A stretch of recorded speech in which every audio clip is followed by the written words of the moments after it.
Hello, fellow YouTubers. Under Pressure here.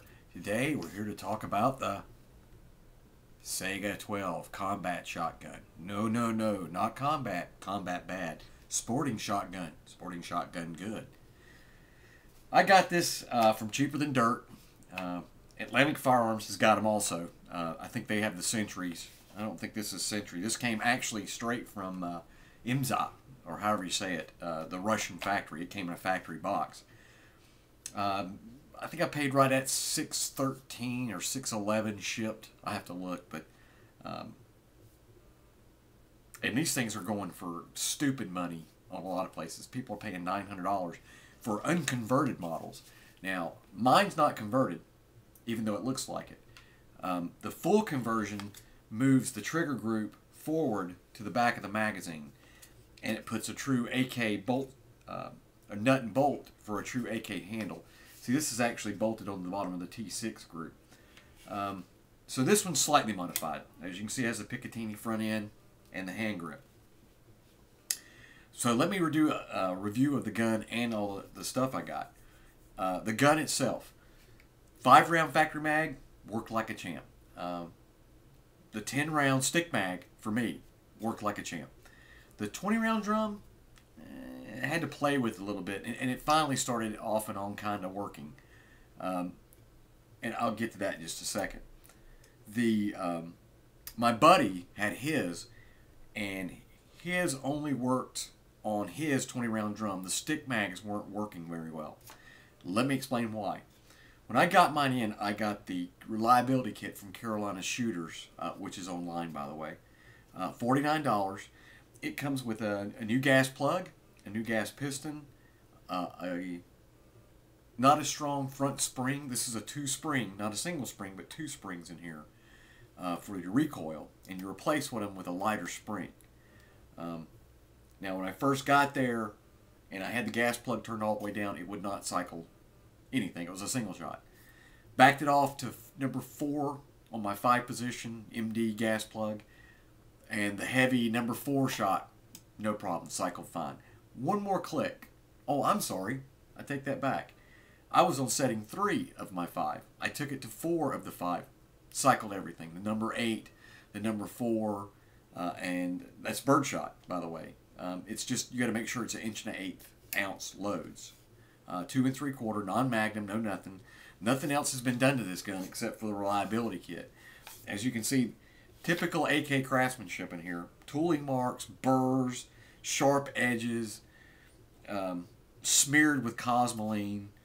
And I hate to say it, but I did absolutely nothing to it except put the reliability kit in and start jamming rounds in it. At first, the rounds didn't want to fully seat, but after like the first couple, it was fine. And towards the end of the day, it was cycling. It was shooting fine. Again, number 4, number 8 load, which is birdshot. A lot of people say these won't shoot birdshot. They will shoot birdshot. Yes, they will. With just the reliability kit. You don't have to do anything else. You can on Saiga-12.com. I think that's the website. If you go to the forums, there's a couple of 3 people that will take your bolt and your bolt carrier and not only really do a great polish on it, you know, clean it up, polish it out. They also undercut the bolt the correct way so it doesn't weaken it, so that you can put a full magazine. That's one of the things we found out today. 20-round drum that even racked open, and you load the drum, that first, when it strips that 20th round off, that first round, it tends to get wonky and want to jam up. I can only put 18 rounds in my drum, or I couldn't load the weapon. Now, again, the stick mags, fine. Hold open, put the 10-rounder in, fast rack it, or do the bolt hold open, you know, push it in and let it rack itself. No problems. Shot like a dream. 5-round mags, no problem. That drum was a little funky. And as far as shooting, I thought this would put me on my butt. I know. You never know. And I'm still real gun-shy about 12s. No pun intended. Because I've got a double-barrel 12 gauge, and I made the mistake of having some pretty heavy loads in this small, like 18-inch or 18.5-inch barrel coach gun, and, you know, doing both barrels. Still played on the end. Yeah, that was not too smart. This one, though, is quite, I'm not sore. We probably put, oh, I don't know, 30, 40 rounds. You know, we just did a function test today. We each did 30 or 40 rounds. It worked fine. No shit. I'm not sore. It jerks you, but I mean, it's just a fine jerk. It's not a bad jerk. I was quite pleased. The number 8 shot, you know, everybody says, oh, you got to put double aught for your self-defense round. You know, I've heard on the forums a couple of different things, and going into this morning, I was talking to my buddy about that. I said, you know, some people say double aught's the worst because, you know, it makes these big holes, these 32 caliber holes all the way through you, and the 8 shot won't penetrate. Well, you know, after playing today, I think I'd hate to get shot with the number 8 instead of the double aught, because double aught just goes straight through, and it's like a bullet hole, and they can, you know, try and save you that way. The number 8 shot just scoops flesh, man. It's like a big spoon. You know, we were laughing and said, well, you know, double aught to the face is guaranteed dead and it erases your face. Number 8 to the face is probably dead and erases your face.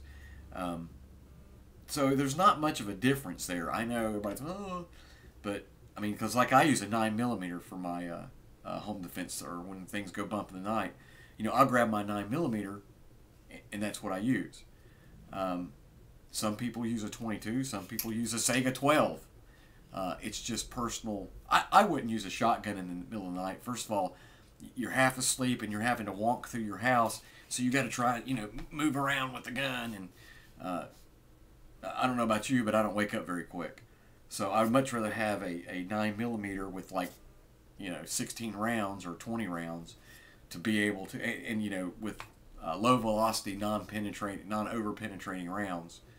You know, some of those PDX rounds that expand about that big around. But I would much rather have that than this big wonky thing.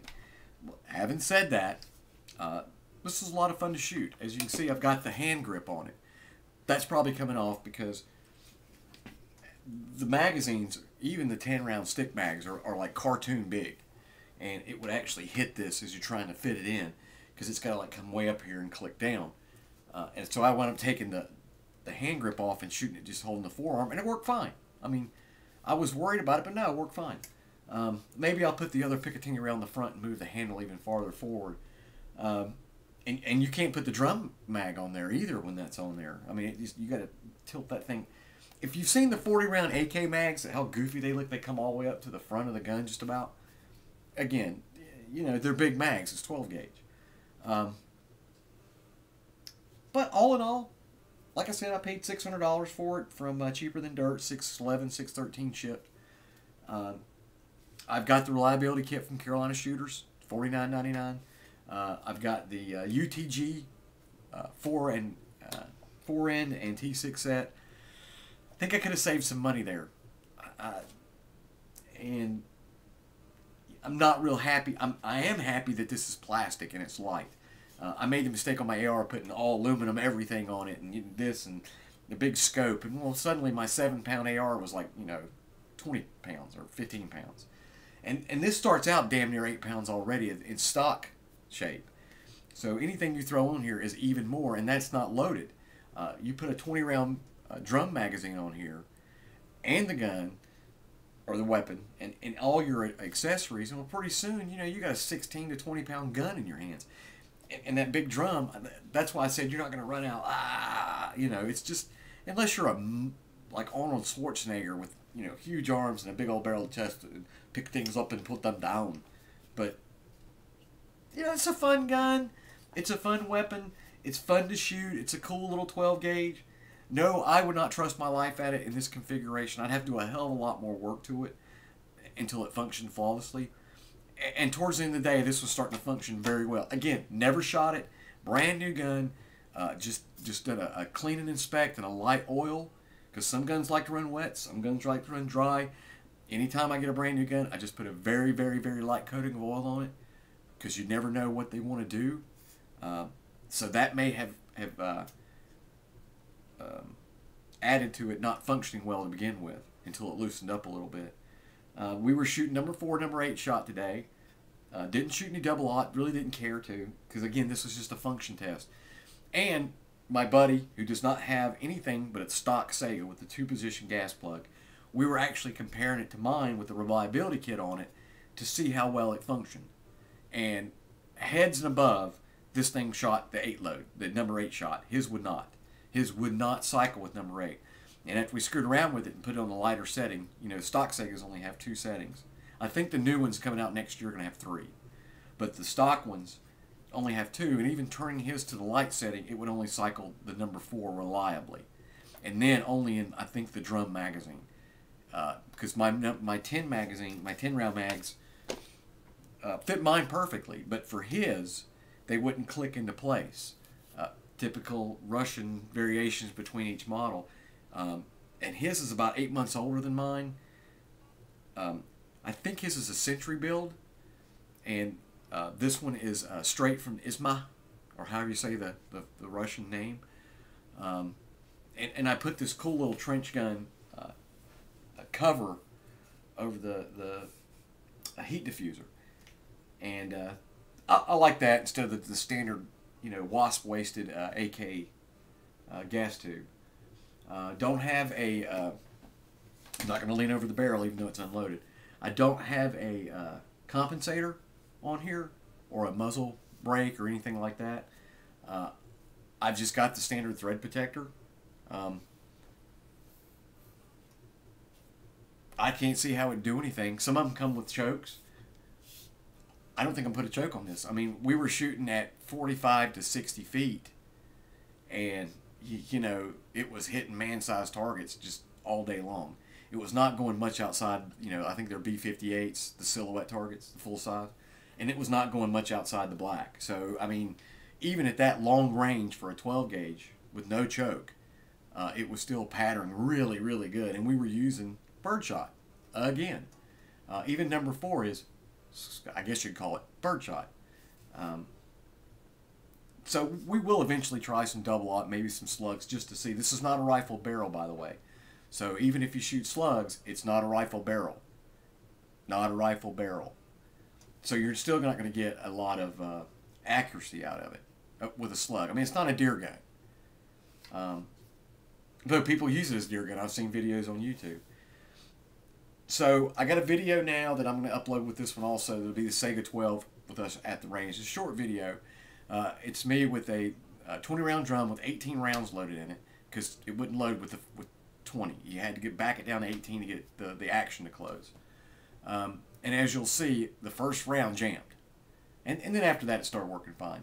And then I did another video with my 10-round stick magazine. And again, it worked fine. And I had one that I think I put 3 rounds in my 5-round mag, and it worked fine. So the stick mags worked fine for me, and they fit, and they were nice and tight.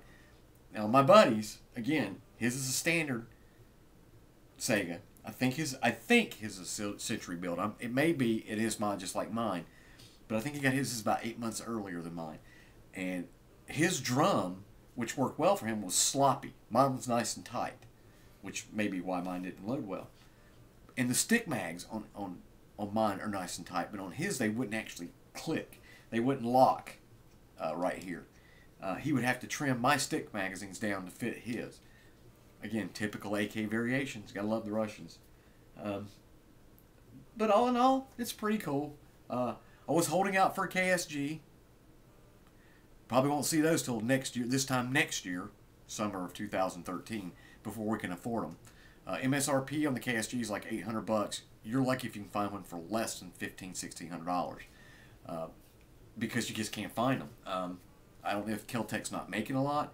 You know, the hot rumor is that Special Forces bought the crap out of them, like 4,000 of them. Don't know. All I know is I'd love to have the 15-round KSG pump, or 14-round, but between the price and some of the problems they've had with the pump, which I don't know, it's just what you see on YouTube, and you know, that's like, oh, I'm not going to go there. But, so I was sort of leery of all these. I looked at the MK 1919. What a heavy SOB that thing is. Oh my God. And basically all that is basically a 1100 with AR furniture on it. That's the hot rumor. You know, those are made in Turkey. And It's a reversed 1100 with the gas system on top instead of underneath. I just know it's a heavy SOB, and you can only right now all they have is 5-round mags, and you have to either put a 5-round for your 2 3/4 or a whole different magazine for the 3-inch shells. Whereas this shoots either one out of the same magazines. All we were shooting today was 2 3/4, and I really have no desire to shoot 3-inches out of here because I just bought this to have fun with. I'm not going to be, going into combat with it. I hope. I'm not going to be doing helm protection with it. I've got my XD, which I'll do a tabletop on that later because I just got it too. So this was just a fun shotgun. So I would say, for the money, it's good. I liked it. It's worth the money. With a little bit of work, a little bit of patience, it'll cycle almost everything reliably. If you don't feel like doing it, there's a lot of people you can pay to do it, or you can buy one that's already been done, or buy one that's got the full conversion. Again, the full conversion just moves the trigger group and the grip handle closer to the mag. It moves it forward about 2.5 inches. So you get more of a true AK feel. A lot of people on the boards that got it done didn't like it afterwards because they said, instead of the weapon being back here, well now, your hands are like way up here. So I'm actually, I don't care about it. This has worked out fine for me. Did have to replace the screw. You probably can't see it in the video, but this kept falling off because the screw stripped out first shot. I know, but now I've got it replaced with a much bigger tapped-in screw, so it's not going anywhere. But I like this the way it is. I really don't have any complaints. I know the bolts hold open and there's nothing in it, but it beat me to death. I've got cuts and freaking where it pinched me, and AKs always bite me. It's like playing with a snake. The ARs may be soft and supple and just shoot every time and smooth as glass. And what's funny is I've had more trouble on my AR than my AK. I've got a Norinco AK and it's a dream. I mean, literally you could bury it in dirt and pick it up and it'll shoot. And I've got it tricked out with a UTG Dark Earth one, which is the light tan. I don't know why they call it Dark Earth. And I can show that sometime, but I've got it tricked out like that. And it's, like I said, Norinco Mac 90, and it shoots everything. I don't care what crappy ass load you put in it, it'll shoot. And again, this one seems to load and shoot just about everything now that I've started working with it, and I've worked some more and get it done. Sights. The sights, the standard factory sights, aren't bad. I was worried because you're only getting that much of a sight radius. Here's the front, here's the back. And it's pretty much a V-notch and bead, kind of. But it worked pretty good. I was worried about it, people, it's a shotgun, what are you worried about aiming? And I do. I've got a laser to go on the side Picatinny rail that I can put on here, and basically wherever you point is where the rounds go.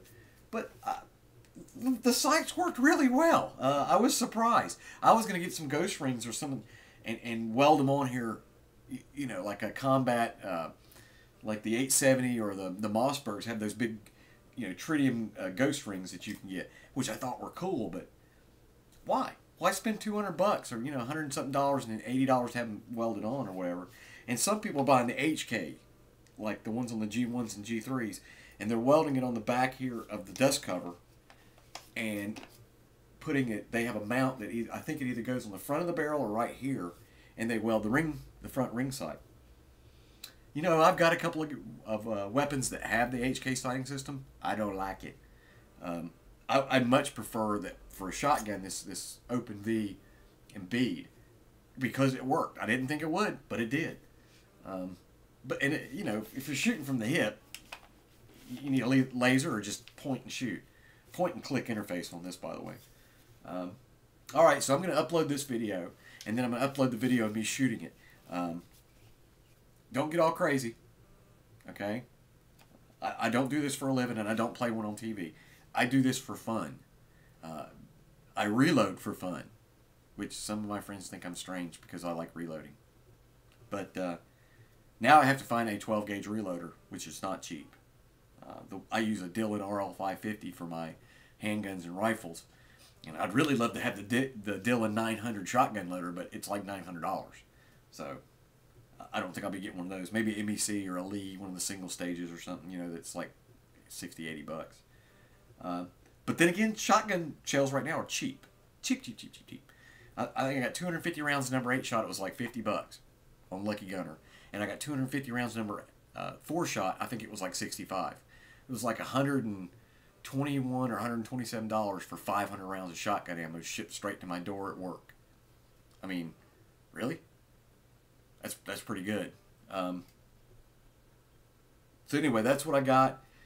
Take a look at this after you watch this. Thanks for watching. Subscribe. Give me a thumbs up. Whatever. I don't care. I do this for fun. And then you can watch the video of me shooting. And I've got a lot more videos on there. I'll be uploading some more shooting videos here in just a little bit. If you don't have a Desert Eagle, go buy a Desert Eagle. I love my Desert Eagle. I have the 357, and it's the funnest gun in the world to shoot. Funnest. Is that a word? It's a lot more fun than any other weapon I had to shoot. My SIGs, you know, my Circuit Judge, the Judge carbine I got, which until I got the Desert Eagle, that was my fun gun. But it's a blast to shoot, no pun intended. Big goofy fireballs, huge echoing explosions, but it's a pussycat. It's such a big weapon, and it's got that gas recoil that's like, it's great. If you guys don't have a 357 Desert Eagle, I can't highly recommend it. And I've got girly wrists, by the way. Okay? I mean, I've shot weapons all my life. I was in the military and shot a lot, you know, and I shoot a lot now, and I reload and all that other crap. But I have women hands, these little tiny hands. See, it's pretty bad when you put your own hand around your hand. But and that's why I don't like 40 cals, and you'll see it in my other videos. 40 cals don't impress me. I'm a big 45 and 9mm fan. Of course, my carry weapon's a 32. It's the Kel-Tec P32 because the thing ain't that big. You can put it in your pocket. Nobody knows it there.